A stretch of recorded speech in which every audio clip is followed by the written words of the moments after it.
Odie? Odie? Uh-oh. Odie, no. Don't do the ugly American thing. The British are coming. The British are coming. Well, you made him crack anyway. As somebody who's written 2 books on urban legends, I'm often asked if it's an urban myth that Roger gave thumbs up to the original Garfield released in 2004. You know, I can remember that review as if Roger was stroking his chin in that corny flashback move of his.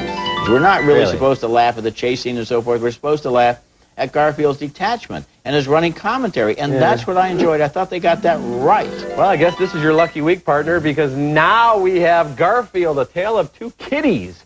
Bill Murray returns as the voice of the comic strip Fat Cat, and once again, nobody notices that Garfield is a CG creation, whereas all the other animals and the humans are live action. Garfield, since when do you say no to lasagna? You do realize I'm a cat, don't you, sir? He doesn't seem like himself. That's Breckin Meyer as the ultra-nice, ultra-dumb, ultra-bland John, who's in London to propose to Jennifer Love Hewitt.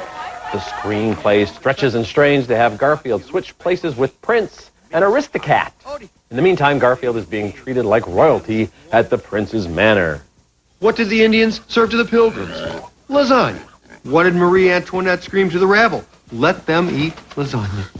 What did Neil Armstrong say when he landed on the moon? That's one small slice of lasagna. It's not a dish. It's the stuff of dreams. There's something kind of strange about a bunch of animals cooking in a kitchen when many of those animals would normally be getting cooked in a kitchen. But that is the least of this movie's problems. I just don't find Garfield very funny, not as a comic strip creature, and not as the centerpiece of a feature film. Bill Murray, of course, is a comic genius, but his familiar vocal tics and tricks are just distracting here. Even off screen, he overshadows the character. I just kept hearing Bill Murray, Bill Murray, Bill Murray.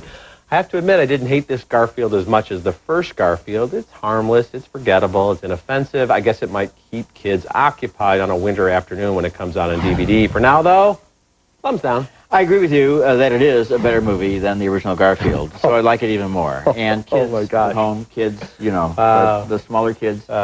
Your Uncle Richard here, he's an old man. He's very old and doesn't understand. I'm a hipster who knows what's right for the kids. A comedy about cats and Garfield, and so just listen to me because it's real funny because the way that Garfield gets to England is interesting, and then it turns out that he's mistaken for this rich cat who runs an entire castle, and the two of them change places, kind of like the prince and the pauper, and they solve each other's problems, and it's all very cute, and you're going to like it. And so now we can go back to Uncle Richard. Hello, Uncle. Well, I'm so glad that you like Garfield and the Fast and the Furious, the sequels to Garfield, and the third entry in the Fast and the Furious. Eternally young. That's me. Wow, yes, your thumb is stuck, I think. We'll see if it is or not.